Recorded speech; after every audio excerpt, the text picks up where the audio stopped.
안녕하세요. 생태계와 환경입니다.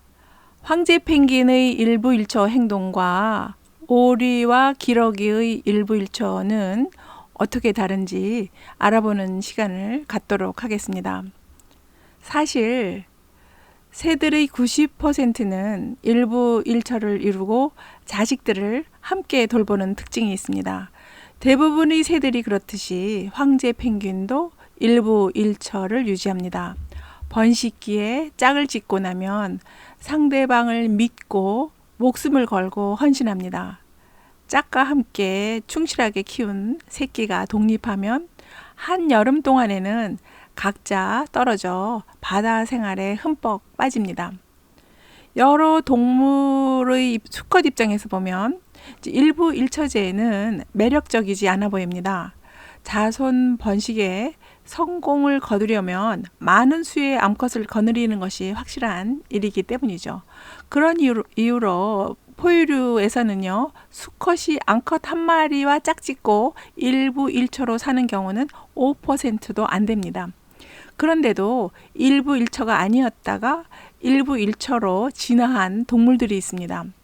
손해보는 것 같지만 이득이 컸기 때문일 겁니다. 오스틴의 텍사스 대학에서 진행한 뇌 분석 연구를 보면요, 수컷의 뇌에서 진화적으로 어떤 변화가 일어났는지 최소한 8만 개의 유전자를 비교했는데요. 하나의 짝에 집중하면서 뇌에서 하나의 짝에 집중하게 되면 이제 뇌에서 활성화되는 유전자가 있습니다. 그래서 어떤 유전자는 또 비활성화되는 것을 확인했습니다. 그러니까 협력하고 돌보면서 특정 유전자가 활성화되었습니다. 돌봄 유전자 뭐 그런 거 아닐까요?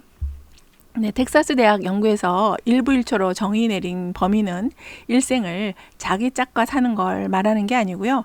황제 펭귄처럼 적어도 한 번의 번식기 동안에는 같은 짝과 결합하고 포식자로부터 자식을 함께 보호하고 어려움을 같이 극복하면서 관계를 유지하는 동물로 정의했습니다.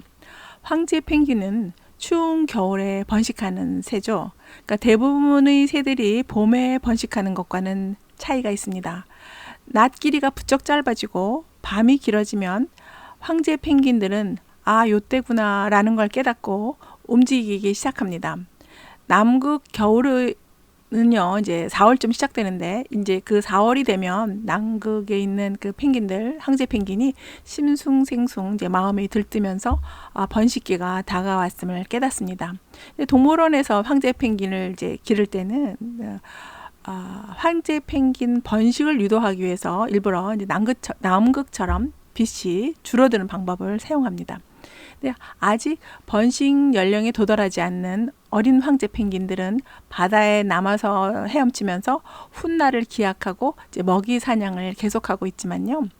이제 4세가 넘어서 4세 넘고 뭐 5세, 6세 뭐 이 정도 되는 이제 힘도 있고 짝짓기 능력을 갖춘 황제 펭귄들은 모여서 번식지를 향해 내륙으로 쭉 들어갑니다. 번식지는요, 조상 대대로 사용되었던 장소인데요, 내륙 쪽 방향에 있습니다. 그러니까 거대한 얼음 절벽이 있어서 바람이 이제 어느 정도 이제 막아주고 이렇게 그런 자기들이 보호되는 지역을 선호합니다. 그래서 바다에서부터 그 번식 장소가 50km 이상, 때로는 100km보다도 훨씬 더 떨어진 내륙 쪽 그 방향에 있는 빙하 위에서 번식하게 되는데, 번식지에 도달하면 이제 먼저 하는 일이 예전 짝을 찾는 일입니다.